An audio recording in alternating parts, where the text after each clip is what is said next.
Diyabete imwe mu ndwara zitandura ihangayikishije isi ku munsi wa none.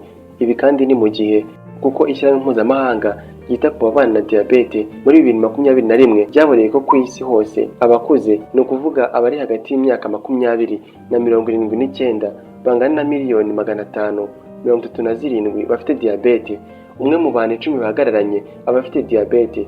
Nk'aho ibi bidahagije, ubu bushakashatsi bwavuze ko iyi mibare izakomeza kwiyongera ikagera ku bantu miliyoni 643 muri 2030 na miliyoni 783 muri 2045.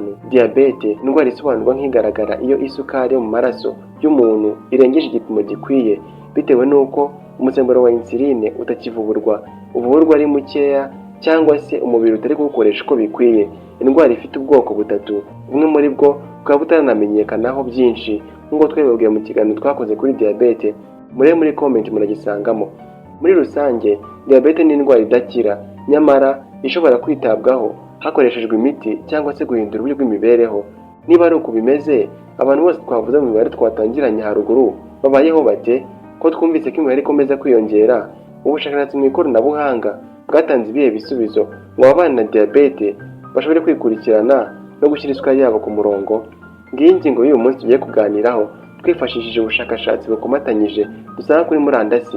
Ikaze muri Bright Doctor, ikiganiro twungukiramo ubumenyi bushya ku ndwara zisanzwe muri sosiyete, tukumva ibyo abahanga n'abanditsi bazivugaho, tukabigerana n'uko dusanzwe tubizi, bityo tukunguka ubumenyi bushya ariko natwe tukagira aho duhagarara.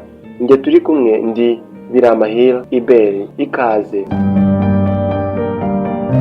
Bijya gutangira, diyabete yapimirwaga gusa mu nkari, nta bundi buryo bwari buhari bwo kumenya ko umuntu afite diyabete. Aha hari hagati y'umwaka w'1800 n'1900. Mu ntangiriro y'iri koranabuhanga hari Sushruta, Alethea Cappadocia ndetse na Thomas Willis. Aba ni abahanga bafatwa nk'aba mbere mu kuvumbura byinshi ku ndwara ya diyabete. Uyu Sushruta ni umuhinde wabayeho muri 600 mbere ya Kristo. Niwe watangije byinshi tuzi ubu ngubu ku bijyanye no kubaga ku bijyanye na diyabete, ariko uyu yayisobanuye akoresheje ijambo madumeha, ijambo ry'igihinde risobanuye honey urine mu cyongereza cyangwa se inkari z'ubuki mu kinyarwanda, bitewe n'uko igihe isukari yabaye nyinshi mu maraso itangira gusohoka ari nyinshi iciye mu nkari. Ni nawe kandi wahuje isukari yo mu nkari n'ibindi bimenyetso bya diyabete tuzi uyu munsi nk'inyota nyinshi, kwihagarika cyane ndetse no gutakaza ibiro byinshi mu gihe gitoya nta mpamvu igaragara ihari. Uyu kandi ni nawe wanavuze ko diyabete ifitanye isano n'ubuzima bwo kumara igihe kinini wicaye ndetse n'imirire itaboneye. Yanatanze kandi inama ko imyitozo ngororamubiri ndetse no guhindura imirire byafasha mu kwita kuri iyi ndwara. Ubushakashatsi bwe nibwo bwatanze intangiriro y'imyumvire ya diyabete kuri uyu munsi, by'umwihariko ubwoko bwayo bwa kabiri, Alethea Cappadocia, ariho muri Turukiya y'ubu, wabaye ahagana mu kinyejana cya kabiri nyuma ya Kristo, akaba yari umuhanga mu by'ubugenge. Mu buvumbuzi bwo kuri diyabete, Alethea niwe wahaye diyabete izina ryayo, ariko ku ijambo ry'Ikigiriki diabenin bisobanura kunyuramo. Ibi akaba yarabishingiye gukenera kwihagarika cyane, kimwe mu bimenyetso bya diyabete. Uyu kandi yanashimangiye ibindi bimenyetso bya diyabete birimo inyota ikabije ndetse no gutakaza ibiro cyane.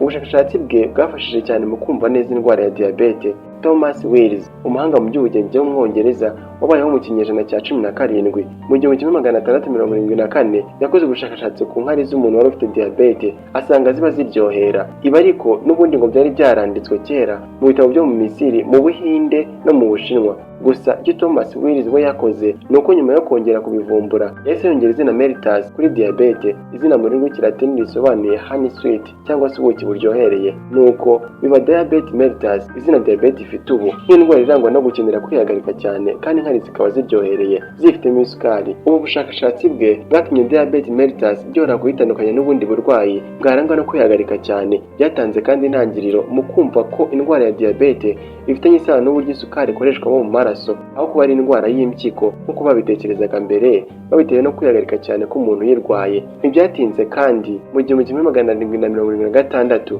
Matthew Dobson, umuhanga mu by'ubugenge w'umwongereza, acanira inkari z'umuntu wabanaga na diyabete kugeza igihe amazi yose ashizemo, icyasigaye cyari isukari. Ibi nabyo byemeje mu buryo budashidikanywaho ko umuntu ubana na diyabete koko mu nkari ze haba harimo isukari. Ibi kandi byanamuzinikiye no kurigata ku maraso y'umuntu ubana na diyabete, yumva araryohereye aherako anemeza ko no mu maraso y'ubana diyabete haba harimo isukari nyinshi. Nubwo ariko hari hamaze kubaho ikoranabuhanga ryo kumenya diyabete no kuyemeza bigeze mu gupima inkari z'umuntu, ibi ntibyari bihagije kuko bitabaga byoroshye kumenya neza ingano ya nyayo y'isukari umuntu afite nyuma yo gupima inkari, kuko nyine waba ufite ujya gutanga inkari atari bari kuba ugifite kugeza aho bazipimiye. Ikindi ni uko ubu buryo bwashingiraga kuba umuntu yabashije kubona inkari, ibintu byashobora kudashoboka buri gihe uko ashatse kwipima.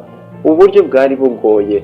Ibi ni byatumye ahagana mu 1965 laboratoire ya Myers iherereye Indiana ho muri Amerika mu gice cyayo cya Ames bakora bandelete za mbere. Udukarita twari tugiye kujya dukoreshwa mu gupima isukari yo mu maraso. Utu batwise dextrosticks. Utu badukoreshaga bate kugira ngo bamenye ingano y'isukari mu maraso y'umuntu? Bafataga igitonyanga kinini cy'amaraso bakagishyira kuri ka gakarita, nyuma y'umunota umwe ya maraso bakayahanagura, ubundi bakareba ibara risigayeho amaraso yarari. Iri bara bakarigereranya n'amabara ngenderwaho yabaga yarashyizweho afite n'imibare imbere yayo ahagarariye. Ibara ryasigaye ku gakarita ryabaga risobanura ingano y'isukari mu maraso y'uwo muntu. Ubu buryo ariko nabwo hari ibibazo bwari bufite kuko bwakoreshwaga gusa mu maofisi y'abaganga, ntabwo washobora gutahana ka gakarita ukajyane mu rugo. Ikindi kandi ni uko hakenerwaga igitonyanga kinini cy'amaraso kugira ngo bishobore kuba baguhinduka kw'ibara.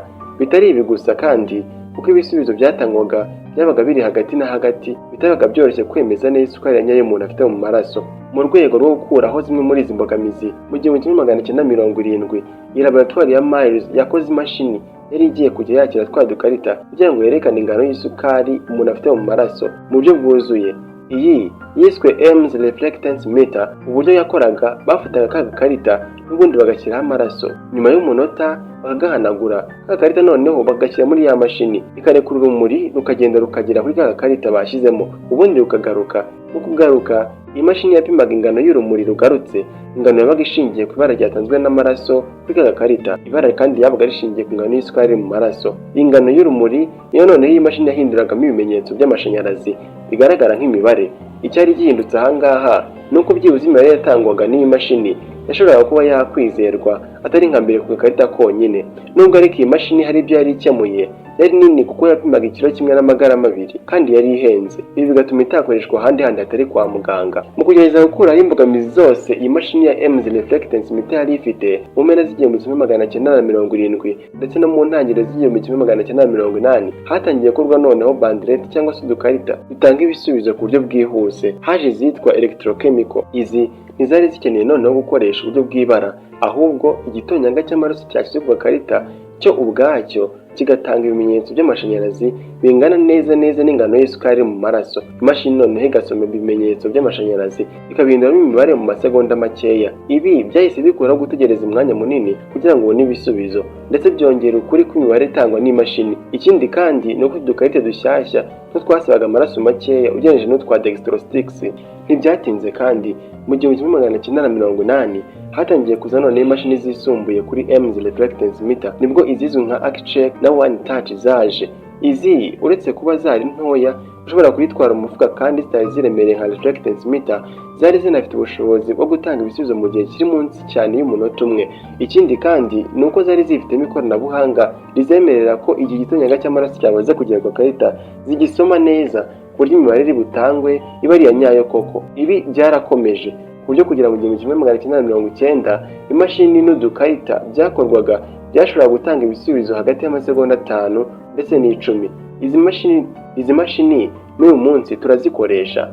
Kugeza ahangaha neza icyari gisigaye ryari ikoranabuhanga ryashoboraga gufasha umuntu kumenya ingano y'isukari afite mu maraso adafashe agakarita ngo agashyire mu kamashini ubundi agashyiraho amaraso atereza amasegonda abone kubona ibisubizo. Ibi byagezweho mu mwaka w'2000 nibwo ikoranabuhanga ryitwa continuous glucose monitoring ryabayeho. Iri rikora rite? Ni ikoranabuhanga rifite agace kitwa sensor cyangwa se akumviriza gashyirwa neza munsi y'uruhu aho gapima isukari iri mu maraso yaho, ubundi kagatanga ibisubizo buri minota 5. kandi gace kitwa receiver cyangwa se akakira gashobora no kuba application washyira muri telefone yawe cyangwa se ipompe ya insuline itanga umusemburo wa insuline, umusemburo tuzavuga mu kiganiro cyacu gikurikira. Ubundi aho uri hose ukaba ushobora kureba uko uhagaze. Kugeza ubu iri koranabuhanga rya CGM riragenda rikura, aho rigenda rihuzwa na system zo kwa muganga kugira ngo kwita kuri diabete bishobore kugenda neza kurushaho, bitabaye ngombwa ko urikoresha aza kwa muganga. bakunzi bacu twabanye, ni munyemere dusoreza aha ngaha Bright Doctor y'uyu munsi. Mu kiganiro Bright Doctor cy'ubutaha tuzaganira ku ikoranabuhanga rijyana n'umusemburo wa insuline ufasha mu kuringaniza isukari yo mu maraso ku babana na diyabete. Mbashimiye ko twabanye. Ndi Biramahire Iberi, naho ubutaha.